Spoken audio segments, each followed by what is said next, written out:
Kenyan, Mr. Speaker. So with that, Mr. Speaker, I support. Senator Beatrice Akinyi. Honorable Speaker, I thank you for this opportunity to support this report. Honorable Speaker, just last week I was amongst the delegation at the pre-devolution conference in Homa Bay County, as was hosted by the Governor of Homa Bay and the Council of Governors. And Honorable Speaker, you should really have seen, and we continue to see, the kind of interest and the value our people attached to devolution. And so, Honorable Speaker, as I start making my presentation, I want to state to you, Mr. Speaker, sir, that devolution should work. Devolution must be made to work. And I also stated there that devolution must be made to work, and devolution should be supported by everyone else, including the national government sectors. Because, Honorable Speaker, when devolution works, we will then receive the equity in development that we are all looking forward to and all Kenyans expect from all over our counties. Honorable Speaker, as we talk about the branding of public projects with images of governors and members of county assemblies, Honorable Speaker, I sincerely would not really care about who brands what, whose picture is where, if all these projects are implemented, and when these projects that are initiated and branded are completed, Honorable Speaker. In most of our counties, Honorable Speaker, and in everywhere else, you see projects that have been initiated, brand pictures have been put, and yet the projects have not even been completed, Honorable Speaker. Honorable Speaker, these projects, as budgeted for by the executive and approved by the county assemblies, my main concern with these projects is that they must be implemented, Honorable Speaker. All over our counties, our people supported, and we supported devolution because we wanted services closer to our people. We wanted projects taken to all the wards and down even to the villages so that we would achieve the equity that we are talking about. And that is why I say, Honorable Speaker, that I may not care so much whose picture is where. If only those projects would be implemented and completed and would be in use by the people of Kenya, then I would be a very happy senator seated here, Honorable Speaker. The other concern that we have with the projects down there is the issue of duplication of projects. Honorable Speaker, like on the roads projects, you have projects, some of them when you go to the ground, some of the projects, the carer says they have done them. That is a national outfit.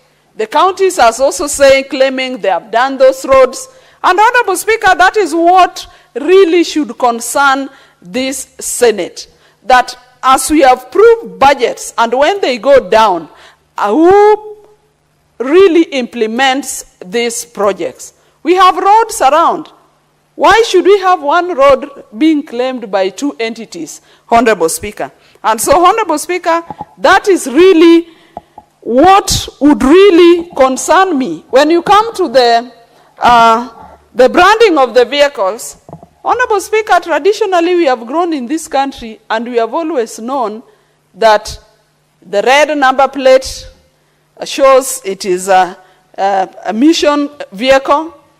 The green number plates in the last few years is an indication that is a county government vehicle that was formerly owned by the county councils.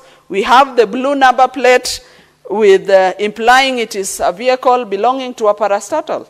And Honorable Speaker, that is only for identity and for ease of picking which vehicle this is. It is really not meant to make them look like personal issues. Honorable Speaker, even these projects, we need to tell the world, and Kenyans must know, and everybody that holds offices, whether they are governors, MCAs, or even senators here and members of parliament, that these seats come and go. And Honorable Speaker, even the governors as they sit there, the longest you could take is 10 years and you will go. But we want the projects to remain, and that is why we support devolution. Honorable Speaker, this morning on a national TV, I saw one of us talk about the issues that are ongoing in this county, the issues of protests.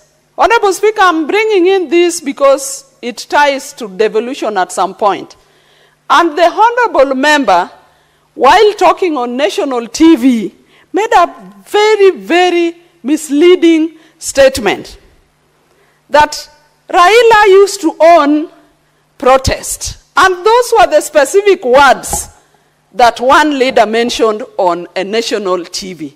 And Honorable Speaker, this leader, I'm surprised, mentioned Raila's name so many times in the course of their presentation, even more than he mentioned his leader, who is the Lord of shares, Honorable Speaker. And the statement the leader made on record, on national TV, on Citizen, is that in the yesteryears, Raila used to own protest. And I keep on asking myself, and I wondered, are these protests a contest? Is there a competition of who has done protest more than the other? Are we competing on whose protests are more magnanimous and which protests have caused the major damage? I want to state here, Honorable Speaker, that whoever made that statement, if you are competing with one Raila Amolo Odinga, then you are not a good student of history. Because the protests that Raila led were protests that had purposes. One of them, Honorable Speaker, is that the initiatives that one Raila Amolo Odinga has made in this country has brought multi-party. The second is that the same initiatives that one Raila Amolo Odinga made is what led to devolution. And I was surprised that the statement was being made by a senator who is a beneficiary of devolution, Honorable Speaker. Honorable Speaker, I then ask myself, what is then the goal that you have for the protest that you now think you have succeeded and exceeded the protest that Raila Amolo Odinga made? What is your purpose? Honorable Speaker, let me come back to his thinking. If he thought the protest that Raila led to something like the handshake, then it had a purpose. If he thought that the protests Raila led to a broad base, then he had a purpose. And that is why Raila is of late calling for the conclave. I'm happy that one Raila Amolo Odinga has mentioned and is on record saying that when you say Ruto must go, Raila asks, go where? But I'm happy the same people have come to the same thinking. And they are saying that Ruto, the president, should now stay up to 2027. And so it means that is all what we have been saying. Honorable Speaker, I'm saying this because the devolution we are talking about, it is Raila Amolo Odinga that has supported and initiated. But Honorable Speaker, when we come to these protests, I can see my colleague is signaling me that he needs some time. But I want to say that I have 20 minutes and I will use it successfully up to the end of the 20 minutes. Honorable Speaker, I also had a video that is documented when a honorable leader in this country wishes Raila death. I want to say shame on you. Shame on you 10 times. Senator Beatrice. Yes, Honorable Speaker. I want to remind you of the provisions of Standing Order 120 so that you confine your contributions to the motion that is before the House, and in reference to a specific issue like what you have said, make it to be within the relevance of the motion that we have, so that we utilize appropriately these standing orders as well as the time of the House. Thank you, Honorable Speaker. I'm guided. Honorable Speaker, what I was saying is, why should a leader wish a magnanimous leader as Raila Amolo Odinga or anybody death? Honorable Speaker, may I relate to you a story as I wind up? One time we had a by-election in Homa Bay County, and one leader indicated that one of the contestants was an old man that would take people to a by-election soon. Honorable Speaker, I want to tell you that the next day we lost that same person who made that allegation.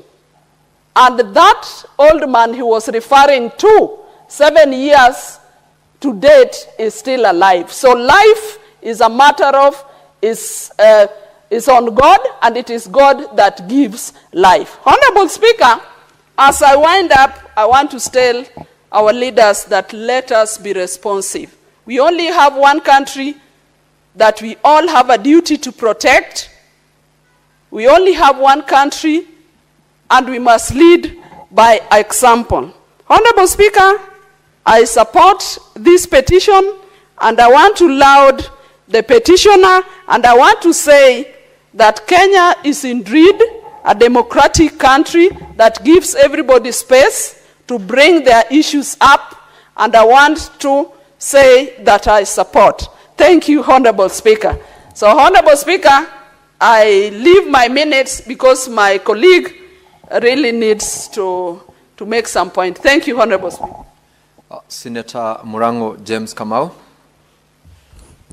Asante sana Mstahiki Speaker kwa kunipa hii nafasi ili niweze kuongea na niweze pia kuunga mkono matamshi ambayo wenzangu wametoa leo kuhusu mchakato mzima huu na ombi ambao limeletwa mbele ya Seneti kuhusu maandishi ambayo yanaandikwa na baadhi ya magavana wanapojenga barabara, wanapojenga choo na